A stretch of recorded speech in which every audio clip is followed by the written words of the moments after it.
ये कलयुग की घटना, ये कोई सतयुग त्रेता की घटना नहीं, और इसी धरती की, और कहीं दूर की नहीं, राजस्थान की। उस बाई के लिए भगवान चल करके आए। प्रियादास जी कहते हैं ये तो जमींदार के बेटी की कथा थी। जो राजा की बेटी थी उसके साथ क्या घटना हुई, वो भी सिलपिल्ले भगवान की सेवा करती थी, उसके पास भी यही सिलपिल्ले भगवान थे। तो प्रियादास जी कहते हैं जो राजा की बेटी थी वो जब बड़ी हुई तो उसका ब्याह हुआ, और संजोग से जिसके साथ ब्याह हुआ वो पति नास्तिक था, भगवान में उसकी कोई रुचि नहीं थी। प्रियादास जी कहते हैं ब्याही ही विमुख घर, जो भगवान से विमुख हो ऐसे व्यक्ति से उसका ब्याह हो गया। प्रारब्ध का खेल था।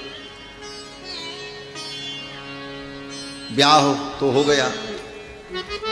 ब्याह के बाद कुछ दिन तक वो बेटी अपने नैहर में ही थी। जब विदाई का समय आया, पहले तो ऐसे ब्याह होता था, पहले ब्याह हो जाता था, फिर ब्याह के 5 वर्ष बाद विदाई होती थी, 7 वर्ष बाद विदाई होती। जब विदाई का समय आया तो बर बहू को विदा कराने आया, पालकी सजी, अपने भगवान को लेकर, सिलपिल्ले भगवान को लेकर के वो राजा की बेटी पालकी में बैठी और सामने उसका पति भी उसी पालकी में बैठा। बर वधू की विदाई हुई, दोनों चल पड़े। अब तो रास्ते में वो बेचारी रोती जाती अपने भगवान को लिए। एक तो अपने घर से विदा हो रही थी इसलिए रोना आ रहा था, और दूसरी बात पर उसे रोना इसलिए आ रहा था कि मैं जहां जा रही हूं वहां के लोग भगवान से विमुख हैं, भगवान की भक्ति नहीं है, मैं भगवान की सेवा कैसे करूंगी, मेरे जीवन का निर्वाह कैसे होगा। ये सब सोच करके वो रोती जा रही थी, और उसका पति जो सामने बैठा था उसकी इच्छा थी कि ये मुझसे कुछ बातें करती, कुछ हम प्रेम की चर्चा करते। बार बार वो कुछ बातें करना चाहता था, लेकिन वो सिर झुकाए रोती हुई अपने भगवान को लिए सिसकियां भर रही थी। तो पति ने पूछा ये क्या है, ये तुम क्या लेकर के बैठी आई? उस बाई ने कहा ये मेरे भगवान हैं। बोले भगवान? बोले हाँ मैं इनकी पूजा करती हूं, ये मेरे भगवान हैं, मेरे ठाकुर जी। तो पति को लगा कि ये दिन भर भगवान की पूजा करेगी, ये भगवान की आरती उतारेगी, तो ये मुझसे प्रेम कब करेगी? फिर तो दिन भर ये पूजा पाठ करती रहेगी। मैंने जिस सुख के लिए गृहस्थ जीवन में विवाह किया वो सुख मुझे नहीं होगा। और उसे लगा, उस नास्तिक को, उस विमुख को ये लगा कि भगवान ही हमारे और इसके प्रेम में बाधक है। और उसने क्या किया? बोले हाथ से उस डिब्बे को छीन लिया। बाई ने कहा मेरे भगवान हैं, इनको मत आप कुछ करो, मेरे पास रहने दो। छीन लिया। बोले भगवान भगवान भगवान क्या होता है? क्या तू भगवान की पूजा करेगी?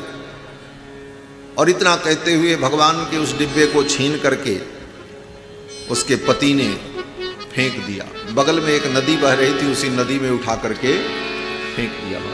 बाई के भगवान को लेकर उसके पति ने पानी में फेंक दिया, नदी में फेंक दिया, वो भी बहती हुई नदी में।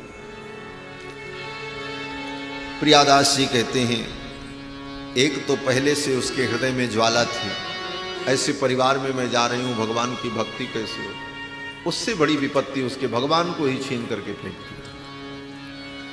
अब तो बेचारी बड़ी दुखी भई, रोने लगी, मेरे भगवान को आपने क्यों फेंका, मेरे भगवान को ले आओ। पति ने डांटा, चुप हो जाओ, बड़ी भक्तिन बनी है, चुपचाप जैसा मैं कहता हूं वैसा करो। बेचारी डर गई, कुछ बोली नहीं, रोती रही और पालकी में बैठी। ससुराल पहुंची, किसी को यह पता नहीं चला, रो रही थी। सास को ससुर को पता चला कि भाई विदा होकर के आई है इसलिए रो रही हूं। लोग घर में ले गए। कुछ देर रीत रस्म हुई, और रीत रस्म जब समाप्त हुई तो सासू ने, ननद ने कहा कुछ खा लो बेटी।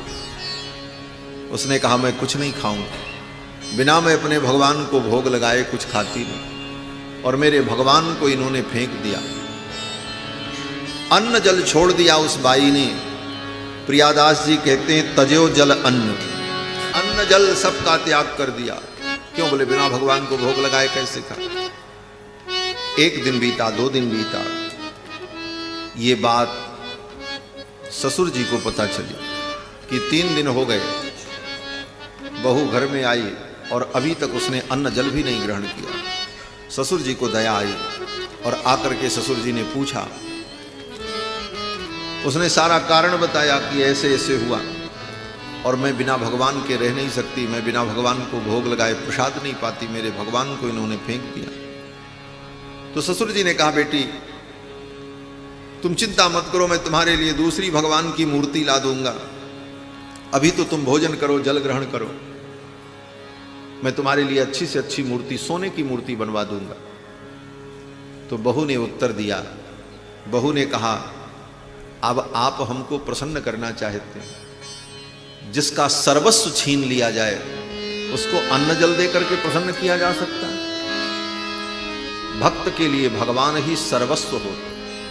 प्रियादास जी के इन शब्दों में बड़ा भाव है। कियो होत क्यों प्रसन्न जाको सर्वस्व लियो, सर्वस्व छीन लिया, सब कुछ लुट गया, अब उसे अन्न जल क्या प्रसन्न कर पाएगा। तजो जल अन्न अब चाहत प्रसन्न कियो, होत क्यों प्रसन्न जाको सर्वस्व लियो।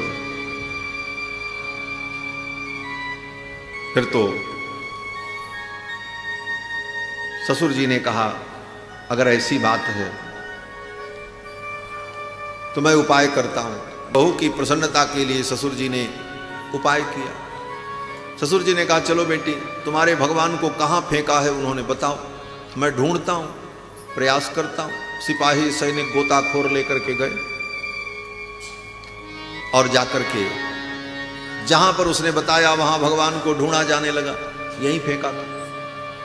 बहुत ढूंढने के बाद भी भगवान का वो संपुट, वो पिटारी नहीं मिली। गोताखोर गोता लगाए, नीचे गए, कहीं वो मिला नहीं, वो तो पिटारी बंद थी, वो कहीं बह गई थी बहुत दूर। बहुत देर तक खोजने के बाद भी भगवान जब नहीं मिले तो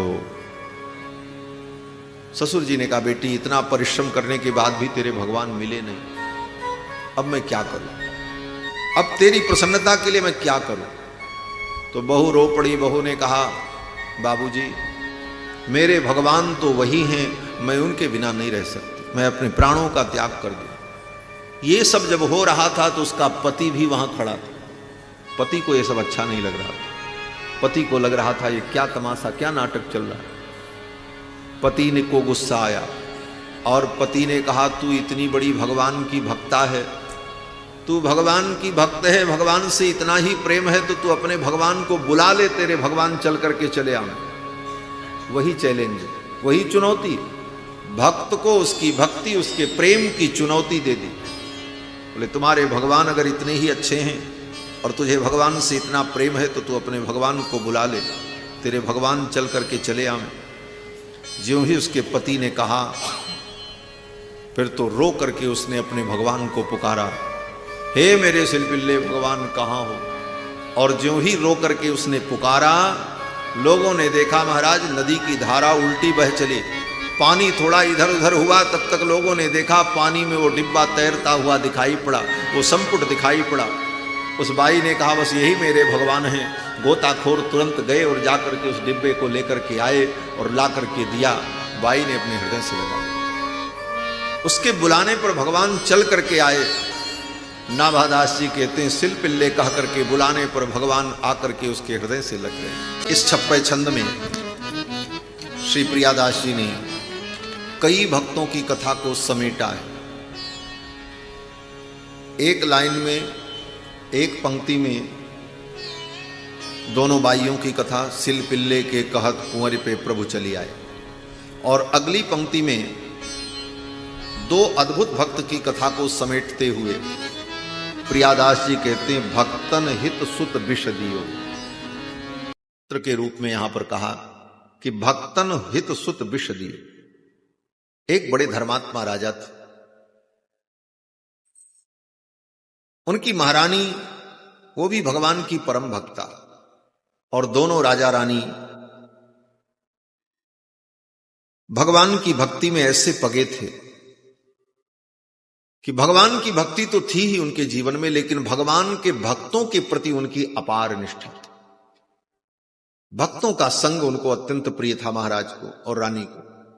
कोई भक्त आ जाए तो सारा काम छोड़कर उन भक्तों की सेवा, संतों की सेवा में वो दोनों लग जाते थे। श्री प्रियादास जी महाराज इनके चरित्र का विस्तार करते हुए कहते हैं, प्रियादास जी कहते हैं, एक राजा थे, भयो एक भूप, ताके भक्त हूं अनेक आवे। उन राजा के यहां अनेक भक्त आते, क्योंकि लोग महिमा सुनते थे, राजा बहुत संत प्रेमी है, इसलिए संत लोग बिना बुलाए राजा के यहां पहुंच जाते। उसमें अच्छे भी संत आते थे, बड़े बड़े ज्ञानी भी आते थे, कुछ खाने वाले भी आते थे, बटोरने वाले भी आते थे, सब प्रकार के। और वेश मात्र का आदर महाराज करते थे, सबका स्वागत करते, सबकी सेवा करते। संतों की सेवा बड़ी कठिन होती, भगवान की सेवा तो सरल है। भगवान को आप जब मन हो, जैसे मन हो ऐसे सेवा कर लो, भगवान कुछ नहीं बोलते। हाँ, ठंडी के दिन में बढ़िया फ्रिज के पानी से भगवान को स्नान कराओ, भगवान नहीं बोलेंगे, कुछ नहीं बोलेंगे। हाँ, अपना ला दो। और जो भोग लगाओ उसमें चाहे मिर्चा हो, चाहे नमक हो, चाहे तीखा हो, चाहे मीठा हो, ठाकुर जी कुछ नहीं बोलेंगे। आप तुलसी डालो, भोग लग जाएगा, भगवान नहीं बोलते। लेकिन संत महात्मा भगवान के भक्त बोले, इनकी सेवा में गड़बड़ हुई तो फिर फटकार मिलेगी, आपकी सेवा व्यर्थ हो जाएगी। इसलिए संतों की सेवा कठिन है, भगवान की सेवा तो सरल है। और संतों की सेवा में कभी कभी भावना दूषित हो जाती है, संतों के अंदर दोष दिखाई पड़ने लगता है। कल प्रारंभ की कथा में प्रथम दिन मैंने निवेदन किया था, संतों में दोष मत देखो। दोष देखोगे तो संतों के प्रति, भक्तों के प्रति जो निष्ठा है वो आपकी घट जाएगी, और निष्ठा घटी कि संतों के प्रति, भक्तों के प्रति जो भक्ति होनी चाहिए वो भक्ति नहीं हो पाए। बोले महाराज दोष दिख गया, क्या करें? बोले तो वही करो जो प्रियादास जी ने कहा था। क्या? बोले जैसे मां बच्चे का श्रृंगार करने के बाद, सजाने के बाद एक डिठौना लगा देती है, काला टीका, कि कहीं मेरे बच्चे को नजर न लग जाए। बालक श्रृंगार के निहार नेहवती माता, देत जो डिठौना कारो डीठ डर जानी के। देत जो डिठौना कारो डीठ डर जानी, ये दृष्टि, दोष दर्शन का। बोले महाराज संत तो आए लेकिन बड़े लोभी थे, बड़े लालची थे। बोले ये सब मत देखो, अगर संत में लोभ दिखाई पड़े तो समझ लेना ये बामन है, लोभी बामन। राजा बलि के द्वार पर गए तो 3 पग लेना था, लोभ इतना बढ़ा लिया कि अपने पैर को बढ़ा करके सारा ब्रह्मांड ले लिया। तो ऐसे कोई संत मिले तो उनके प्रति ये भावना कर लो, ये बामन भगवान के रूप है। लोभी बामन जान, क्रोधी नरहर रूप हरि। अगर कोई क्रोधी संत दिख जाए, मिनट मिनट पे नाराज हो, हाँ, तो दोष मत देखो, ये भावना कर लो ये नरसिंह भगवान के उपासक होंगे, नरसिंह भगवान की पूजा करते होंगे, इसीलिए इनके अंदर नरसिंह भगवान के गुण आ गए। कब ये नरसिंहावतार हो जाए कोई ठिकाना नहीं है। इस प्रकार भावना करनी चाहिए। इस भाव से जब संतों की सेवा करोगे, वेश मात्र की सेवा, संत का वेश है, तिलक है, कंठी है, चंदन है, आदर प्रेम सम्मान दो, तो एक दिन तुम्हारे द्वार पर चल करके कोई परमहंस सुखदेव जैसे महापुरुष भी आ जाए, घर बैठे आपको महापुरुष का दर्शन हो जाए। हमारे पूज्य स्वामी जी महाराज कहा करते थे कि एक राजा को एक हंस की जरूरत थी, हंस का दर्शन करना चाहता था। राजा ने मंत्रियों से कहा कि हंस का दर्शन कैसे होगा? हंस तो मानसरोवर में होते हैं, हंस का दर्शन कैसे होगा? तो राजा के जो पुरोहित थे उन्होंने कहा, राजन एक काम करो, रोज सवेरे उठकर अपने छत के ऊपर पक्षियों को दाना चुगाओ। हाँ, पक्षियों को दाना चुगाने का अभ्यास करो और जितने पक्षी आवे सबको चुगाओ। उसमें कौआ भी आएगा, गिद्ध भी आएगा, कोयल भी आएगी, तोता भी आएगा, मैना भी आएगा, बगुला भी आएगा। भेदभाव के बिना पक्षियों को दाना चुगाना शुरू करो और ये करते रहो, एक दिन तुम्हारे द्वार पर हंस भी आ जाए। राजा ने नियम बना लिया, महाराज छत पर सवेरे जाकर के रोज पक्षियों को दाना चुगाता। पक्षियों के समूह आते, कभी उधर से कभी उधर से, अनेक प्रजाति के पक्षी आते, दाना चुगते चले जाते। अब तो उन पक्षियों को आदत पड़ गई, बोले वहां दाना मिलेगा, पक्षी के पक्षी आते महाराज, समूह के समूह। एक दिन संजोग से मानसरोवर से हंसों का समूह उड़ता हुआ जा रहा था। बहुत देर से उड़ते उड़ते हंसों के समूह को थकावट हो चुकी, उनको कोई पवित्र और निश्चित सुरक्षित स्थान की आवश्यकता थी जहां हम विश्राम कर सकें। तो उड़ते हुए उन हंसों ने विचार किया, यहां तो पक्षियों का बड़ा समादर होता है, कोई भी पक्षी आता है उसे चारा मिलता है, जल मिलता है, तो हम लोग भी यहां चलें, हम लोगों को भी आश्रय मिलेगा। और वे हंस भी उतर करके उस महल पर आ गए और घर बैठे राजा को मानसरोवर के हंसों का दर्शन। पक्षियों को चुगाते रहो, पहले तो कौवा आएंगे, गिद्ध आएंगे, अनेक प्रकार के पक्षी आएंगे, लेकिन अगर ये सेवा का भाव बना रहा तो एक दिन हंस का भी दर्शन हो जाए, परमहंस का भी दर्शन हो जाए। ये सेवा भाव है। राजा की ऐसी ही भक्ति थी। कोई भी संत आ जाए उनकी सेवा करते और संतों को जाने नहीं देते महाराज। संतों से ऐसी लगन लग गई महाराज। लेकिन संत बड़े विचित्र होते, संतों से प्रेम करने में बड़ा दुख उठाना पड़ता है। संत तो कभी कभी बड़े निष्ठुर भी होते। हमारे पूज्य महाराज श्री एक पद कहा करते थे, बड़े निर्दयी संत, बड़े निर्दयी संत प्रेम करके अपनावे, निष्ठुर ही में कसक छाड़ी भज जावे। पूज्य महाराज श्री कहते थे कि ये संत बड़े निष्ठुर, जब तक रहेंगे खूब आनंद की वर्षा करेंगे, प्रेम वर्षाएंगे, और जाएंगे तो ऐसे निष्ठुर बन करके जाएंगे कि जाते ही फिर उनकी निष्ठुरता देखने लायक होती। इसीलिए गोस्वामी जी ने कहा, बिछुरत एक प्राण हर ले। संत बिछुड़ते हैं तो मानो प्राण का हरण कर लेते महाराज। संत और असंत में यही अंतर है। संत जब बिछुड़ते हैं तो प्राण लेते हैं, बिछुरत एक प्राण हर ले, और मिलत एक दुख दारुण देहि। और असंत मिलते हैं, दुष्ट मिलते हैं तो दुख देते, संत बिछुड़ते हैं तो दुख होता। राजा को संतों का संग करते करते संतों से ऐसा प्रेम हो गया कि संतों के बिना वो रह न पाते। कोई न कोई संत हमेशा सेवा रहते वहां और उनकी सेवा करते, उनका दर्शन करते, उनसे सत्संग करते। संतों का एक समूह आया, संतों की एक मंडली जमात आई। महाराज ने खूब सेवा की। ज्यों ही दूसरे दिन संत महात्मा चलने को तैयार हो, राजन अब आज हम जाना चाहते हैं, चरण पकड़ लेता राजा, बोले महाराज एक दिन और रुक जाओ, कल चले जाना। हाँ। और कल सवेरे हो तो फिर कोई बहाना। प्रियादास जी कहते, नित ही चलत एपे चलन न देत राजा। रोज संत जाने को तैयार हो, लेकिन कोई न कोई बहाना करके राजा उनको रोक ले, न कोई कारण राजा ढूंढ लेता। और संत महात्मा रुक जाता। कारण क्या बनता? बोले संत लोग कहें कल हमको जाना है, तो महाराज रात में ही क्या करते, अपने मंत्रियों को आदेश देते, कल भगवान का दोलोत्सव किया जाए। रातों रात सोने का हिडोला लग जाता, भगवान सवेरे सवेरे झूला पर विराजते, गायक गुणी आ जाते, भगवान का झूला उत्सव शुरू होता। संत लोग अपनी गठरी मुठरी बांधते, तब तक राजा जाकर के कहता, महाराज आज ठाकुर जी का झूला उत्सव है, आप दर्शन कर लो। झूला उत्सव में आप रहोगे तो आनंद आएगा। अब संत भगवान का नाम सुनकर के कहां जाएं? बोले ठीक है राजन रुक जाते। झूला उत्सव हो। बोले महाराज अब कल जाएंगे, बहुत जरूरी है। तब तक रात भर में राजा पूरी तैयारी कर देता था। बोले अन्नकूट उत्सव कल होगा, कल भगवान को 56 भोग लगेगा। अब महाराज रातों भर में, राजा के पास क्या कमी थी, सारी व्यवस्थाएं थी, सारी तैयारी हो जाती। सवेरे अन्नकूट की तैयारी, महात्मा लोग बोले आज चलेंगे। बोले महाराज 56 भोग पा करके जाओ, काहे को आप जाओगे भगवान का ये उत्सव छोड़कर। फिर महात्मा लोग रुक जाते।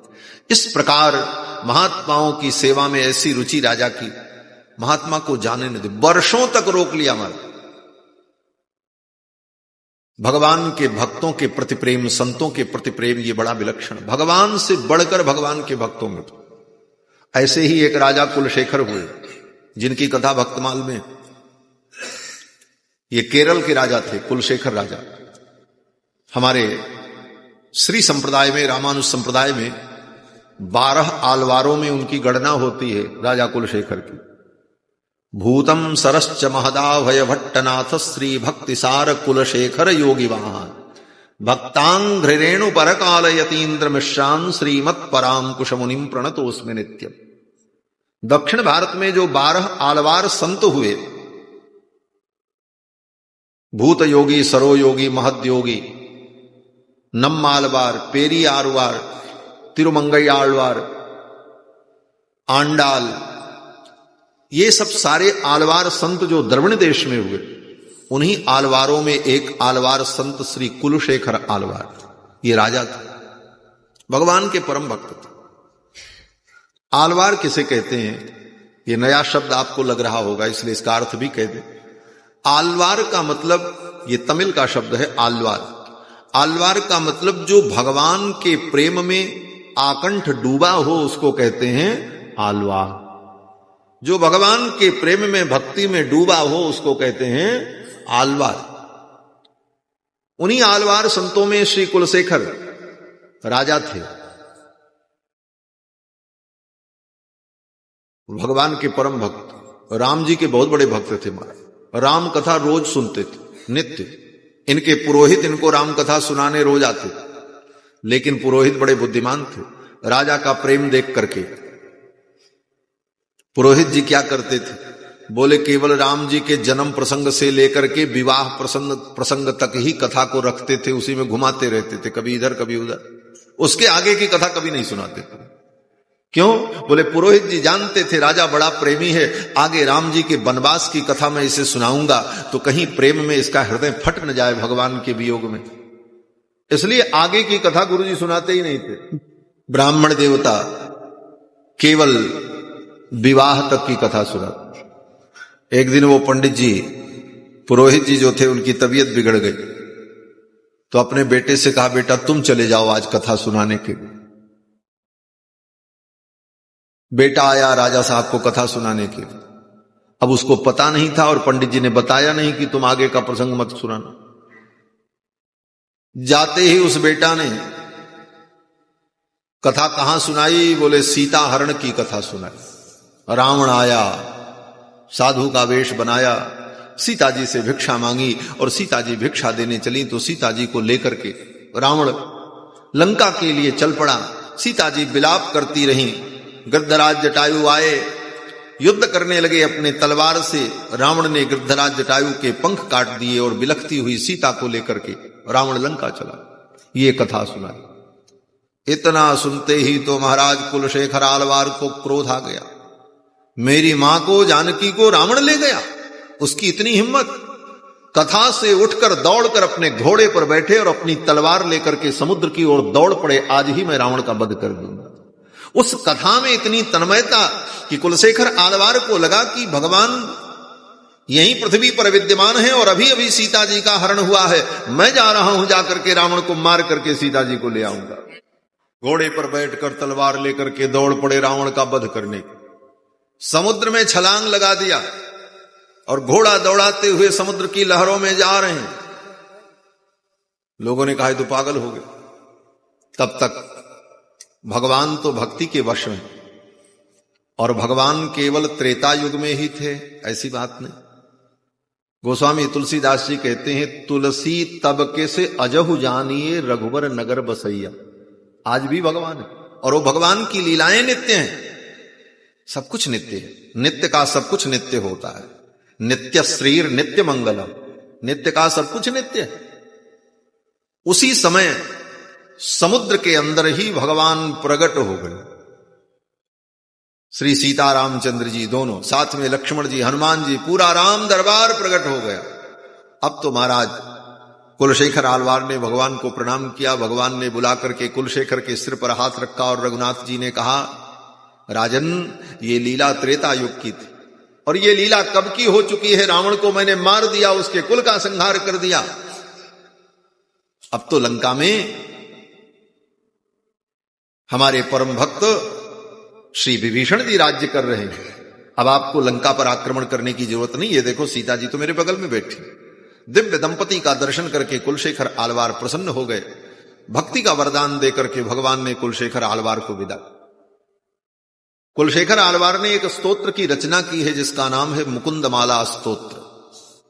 मुकुंदमाला स्तोत्र संस्कृत में, उस स्तोत्र में बड़े सुंदर सुंदर भाव कुलशेखर आलवार ने गाए हैं, भगवान की स्तुति की। तमिल में भी उन्होंने बहुत सारी स्तुतियां की हैं जिसका पाठ दक्षिण के मंदिरों में आज भी होता है। मूल बात जो मैं कहना चाहता था कि कुलशेखर आलवार की संतों के प्रति जो प्रीति थी, प्रतिदिन घोषणा होती थी इनके राज्य में, तैयारी करो।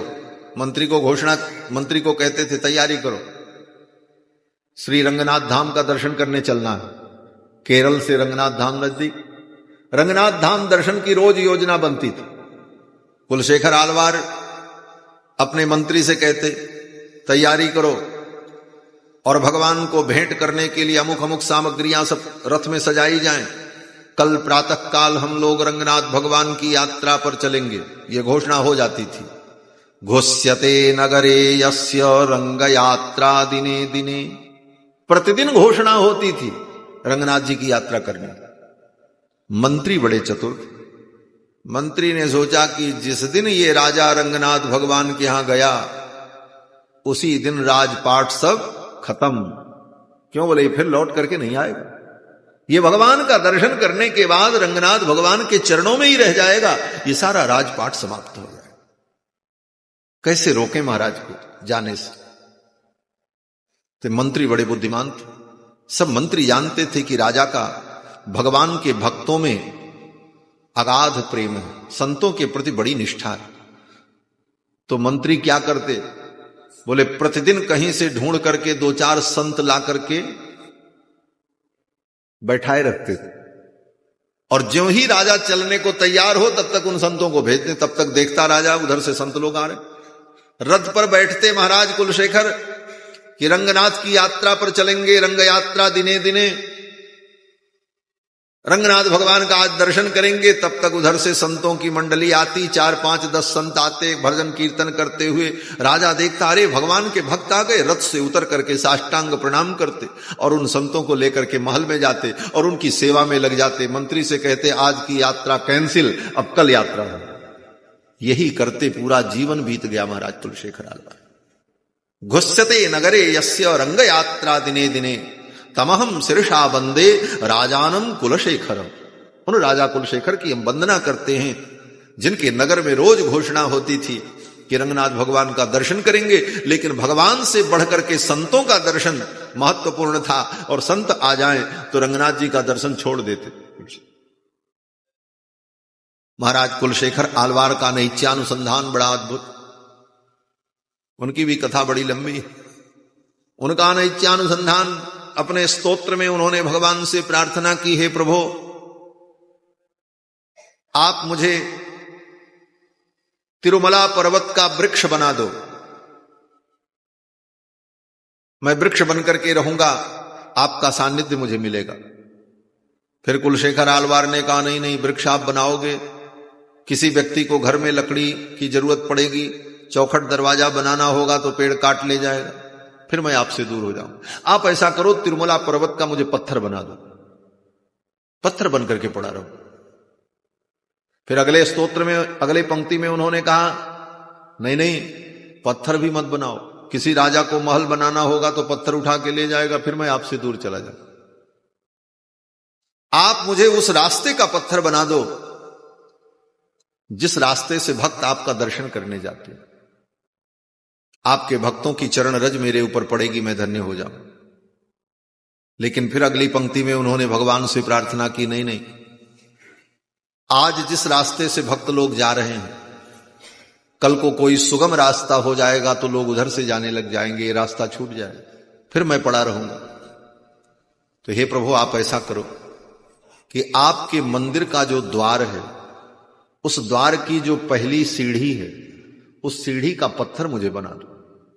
भक्त आएंगे, आपके भक्तों की चरण रज मुझे मिलेगी और आपके द्वार पर मैं पड़ा रहूंगा, ये मेरा परम सौभाग्य हो। कुलशेखर आलवार ने अपने दिव्य प्रबंध में भगवान से यही प्रार्थना की है कि आप अपने द्वार का सोपान मुझे बना दो, अपने द्वार की सीढ़ी मुझे बना दो, सीढ़ी का पत्थर बना दो। आपके भक्त आएंगे, उनकी चरण रज मुझे मिलती रहे। और यही अंतिम कामना की है कुलशेखर आलवार ने। इसीलिए दक्षिण में, हमारे श्री संप्रदाय में ये मान्यता है कि सभी मंदिरों में जो प्रथम सीढ़ी होती है उसका नाम कुलशेखर पടി, उसको कुलशेखर पടി कहा जाता है। पടി माने सीढ़ी, कुलशेखर पड़ी माने कुलशेखर आलवार उस सीढ़ी के रूप में विराजमान है। इसलिए वहां जाकर के उस सीढ़ी को प्रणाम करने के बाद तब आगे जाया जाता। इन परंपराओं के पीछे बड़ी कथाएं हैं। हम देखा देखी तो कर लेते हैं, मंदिर में जाते हैं, पहली सीढ़ी को प्रणाम तो कर लेते हैं, लेकिन क्यों किया जाता है? इसका भाव यही है कि भगवान के देवालय में जो पहली सीढ़ी है, वो पहली सीढ़ी के रूप में भगवान के परम भक्त कुलशेखर विराजमान हैं, उनको हम प्रणाम करें। तमहम शीर्षा वंदे राजानम कुलशेखर। तो कुलशेखर आलवार की भी भगवान के भक्तों में ऐसी निष्ठा कि संत आ जाएं तो भगवान का दर्शन करने नहीं जाते, रुक जाते, बोले अब कल चलेंगे रंगनाथ भगवान। संतों से इतना पर राजा भी ऐसे कोई न कोई योजना बना करके संतों को रोक लेता, संतों को जाने न दे। बितयो बरस मास कहें भोर जाई, कभी कोई उत्सव कभी कोई उत्सव, महात्मा रुक जाते, दूसरे दिन चलने को तैयार होते, राजा फिर उन्हें रोक लेता। ऐसे ही करते करते वर्ष बीत गया, 1 वर्ष हो गया। महात्मा ने कहा, राजन अब कुछ भी हो कल तो हम जाएंगे, अब तो हम कल जाएंगे, किसी भी कीमत पे हम रुकने वाले नहीं। राजा ने सोचा अब कुछ भी हम करें ये रुकेंगे नहीं, इनके भाव से लगता। राजा को बड़ा दुख हुआ, संत चले जाएंगे, मैं इनको कैसे रोकूं? आशा टूट गई। प्रियादास जी कहते हैं, गई आस टूट तन छूटवे को रीति भई। संत चले जाएंगे मेरे द्वार से, अब इनके रुकने की आशा नहीं रही, आशा टूट गई। राजा को लगा अब तो प्राण ही छूट जाएंगे महाराज। गई आस टूटी, राजा बहुत उदास हो गया। उदास होकर के महाराज बैठे थे। महारानी भी परम भक्ता थी। महारानी ने पूछा, महाराज आप इतने उदास क्यों? महाराज ने कहा, देवी अब कल संत चले जाएंगे, मैं इन्हें रोक नहीं पाऊंगा। इतने दिनों तक रहकर इन्होंने सुख दिया, आनंद दिया, अब चले जाएंगे, ये वियोग मुझे सहन नहीं होता, मैं क्या करूं? इन संतों को कैसे रोक? और संत तो स्वतंत्र हैं, इनको रोक पाना, इनको अपने वश में रखना ये संभव नहीं। यही मेरे दुख का कारण है। रानी ने देखा मेरे महाराज को दुख हो, इनके दुख को दूर करने के लिए संतों को मैं कैसे रोकूं? कोई उपाय जब समझ में नहीं आया तो रानी ने सोचा मैं एक काम करूं, अपने बेटे को मैं जहर दे दूं। जब मेरा बेटा मर जाएगा तो हम रोएंगे, तो संत को दया आ जाएगी। जिस राजा के घर में हमने इतने दिन रहकर भोजन किया, आज उसका बेटा मर गया, ऐसी स्थिति में मैं उसे छोड़ करके कैसे जाऊं? फिर तो उनको रुकना ही पड़ेगा। रोकने की ऐसी युक्ति ढूंढी महारानी ने, और महारानी ने अपने एकमात्र पुत्र को विष पिला दिया। रानी ने अपने बेटे को विष दे दिया। बोले बेटे को विष दे दिया। बोले रानी के सामने 2 ही विकल्प था, या तो पति की मृत्यु और या तो पुत्र की मृत्यु। अगर संत चले गए तो मेरे पति की मृत्यु हो जाएगी, संत के वियोग में ये मर जाएंगे, और संत को रोकने के लिए अगर मैं अपने बेटे को विष दे देती हूं तो इनका जीवन बच जाए। पुत्र की अपेक्षा पति स्त्री के लिए महान होता है। पति रहेगा तो बहुत सारे पुत्र प्राप्त हो जाएंगे। इसीलिए नारी के लिए पति की महिमा बताई शास्त्र। महारानी ने सोचा पुत्र तो फिर प्राप्त कर लूंगी, लेकिन महाराज नहीं मिलेंगे, ऐसा भक्त पति मुझे नहीं मिलेगा, फिर तो इसके लिए मुझे कई जन्म लेना पड़ेगा। और अपने पुत्र को ही विष पिला दिया। दियो सुत विष रानी जानी नृप जीवे नाही, संत हैं स्वतंत्र सो इन्हें ही कैसे राखी। सवेरा जब हुआ, संत लोग चलने को तैयार हुए, अपना पीतांबर अचला पहनने लगे, तैयारी करने लगे। तब तक यहां महल में रुदन प्रारंभ हो गया। महाराज महल में जब रोना शुरू हुआ, ये बात संतों को पता चली। संत जाने की तैयारी कर रहे थे। पता चला राजा का बेटा मर गया, एकमात्र पुत्र था। किस कारण से मरा ये तो अभी पता नहीं चला था, लेकिन मर गया ये पता चला संतों को। संतों ने आपस में विचार किया, भाई यात्रा स्थगित करो। जिस राजा ने इतनी सेवा की, बरसों से सेवा करता रहा, ऐसा प्रेमी राजा, उसका एक बेटा, वो आज मर गया। ऐसे दुख में उसे हम छोड़ करके जाएं, ये साधुता नहीं, ये सज्जनता नहीं। संतों ने अपनी गठरी रख दी, अपना अचला उचला खोल करके रख दिया। खोल डारी कटिपट भवन प्रवेश किए, अपने कटिवस्त्र उतार दिए, जाने के लिए जो वस्त्र पहन रखा था, और आए। आकर के संत महात्माओं ने बालक को देखा। बालक का पूरा शरीर नीला पड़ गया। प्रियादास जी कहते हैं, लियो देखी बालक को नील तनु साखी, विष के प्रभाव से पूरा शरीर नीला पड़ गया। समझने में देर नहीं लगी। संतों ने कहा, राजन, बालक को किसी ने विष दिया।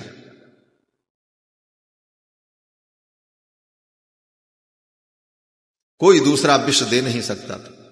संतों ने कहा राजा से, राजन सही सही बताओ, किसने विष दिया है? तो संतों से झूठ नहीं बोलना चाहिए। रानी ने सत्य सत्य बता दिया। रानी ने कहा, महाराज आप जा रहे थे, आपको हम रोक नहीं पाते, और आप जाते तो मेरे पति के प्राण चले जाते। आपको रोकने का कोई उपाय नहीं था, इसलिए मैंने अपने पुत्र को विष दे दिया कि मेरा बेटा मर जाएगा तो शायद आपको दया आ जाए और आप रुक जाओ। इसीलिए मैंने ऐसा किया।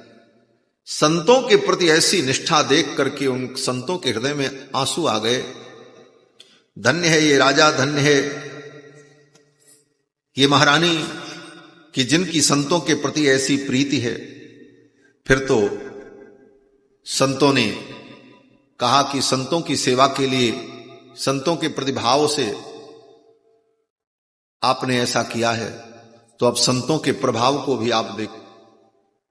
उन संतों में जो मुख्य महात्मा थे, उन महात्मा ने भगवान का चरणामृत उस बच्चे को पिलाया।